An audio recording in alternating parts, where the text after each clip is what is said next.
এমন কেউ আসুক যে নারী বিদ্বেষী হবে না, কোনো সার্টেন একটা গোষ্ঠীর প্রতি হচ্ছে বায়াস থাকবে না, আমাদের ডিসক্রিমিনেশনটা একটু কমুক, শেষ পর্যন্ত এইটাই চাওয়া। কারণ মানে যুদ্ধ পরবর্তী বা বর্তমান সময় পর্যন্ত আমরা সবসময় দেখে এসেছি যখন যে দল ক্ষমতায় এসেছে তারা সবসময় নিজের গোষ্ঠী বাদ দিয়ে অন্যদেরকে সবসময় নেগলেক্ট করেছে। তারপর বিভিন্ন ধরনের বৈষম্য আমরা দেখতে পেরেছি।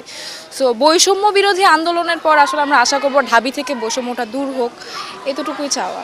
যে বা যারাই বিজয়ী হোক তারা যেন যে ইশতেহারগুলো রাখছে তারা যেন ওগুলো ফুলফিল করে, যেন ভুলে না যায়। কারণ দেখা যায় জিতার পর অনেকেরই চেঞ্জ হয়ে যায়, ওই চেঞ্জটা যাতে আমরা না দেখতে পাই এবং সব কিছু ভালোভাবে হয় এটা এক্সপেক্ট করছি। আমরা সবাই অবশ্যই চাই যারা আমাদের অধিকারের কথা বলতে পারবে তাদেরকে আমরা ভোট দেওয়ার চেষ্টা করব, বা যারা আমাদের হয়ে কথা বলতে পারবে বা আমাদের যত দাবি দেওয়া আছে সেগুলো সবার কাছে সুন্দরভাবে উপস্থাপন করতে পারবে, আমরা এমন কাউকেই চাই যে আসুক।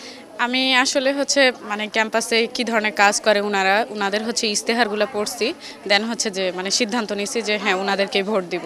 আমরা অবশ্যই আশা করব যোগ্য প্রার্থী নির্বাচিত হোক এবং আমাদের ক্যাম্পাসের পরিবেশটা আরও ভালো হোক আগের তুলনায়। হচ্ছে ক্যাম্পাসেও দেখছি যে অনেক ভাই হচ্ছে অনেক ভালো কাজ করে, তারপরে হচ্ছে ওনাদের ইশতেহারগুলো হচ্ছে যে দেখলাম, পড়ে দেখলাম সবার। তো আমার কাছে যাকে মানে অনেককে হচ্ছে যোগ্য মনে হয়েছে যে হ্যাঁ ওনারা নির্বাচিত হলে কাজ করবে অনেক ভালো, সাধারণ শিক্ষার্থী হিসেবে আমরা হচ্ছে সুবিধা পাবো। তো এক্ষেত্রে হচ্ছে যে আমি মানে এভাবেই হচ্ছে যে মানে প্রার্থী বাছাই করছি আর কি। খুব উৎসব মুখর একটা পরিবেশ, কালকে রাত থেকে আসলে এই জিনিসটা শুরু হয়েছে যে উৎসবের মধ্যে দিয়ে আসলে আমরা নির্বাচনটাকে উদযাপন করব, ব্যাপারটা আসলে এমন হয়েছে। তো খুব ভালো লাগছে আসলে সবাইকে দেখে। অবশ্যই এটা সুষ্ঠু নির্বাচন অনুষ্ঠিত হবে, এটাই আমাদের প্রত্যাশা, কোনো প্রকার অরাজকতা না হোক, আর সবাই নিজের পছন্দের প্রার্থীকে ভোট দিক, এটাই আসলে প্রত্যাশা। অবশ্যই ভালো হতো, কিন্তু একটু কনসিডার করছি আর কি, যেহেতু ডাকসু হয়েছে 8-9 বছর আগে, এখন একটু কনসিডার করলাম, কিন্তু আশা করি 5 মিনিটের মধ্যে শুরু হবে। ভোটের পরিবেশ দেখে যেটি মনে হচ্ছে যে শিক্ষার্থীরা কিন্তু সকাল থেকেই মানে সকাল 8টা থেকে ভোট গ্রহণ শুরু হওয়ার কথা, তার আগে থেকে কিন্তু লাইনে দাঁড়িয়ে স্বতঃস্ফূর্তভাবে এই নির্বাচনে অংশগ্রহণ করছে, দেখে খুবই ভালো লাগছে।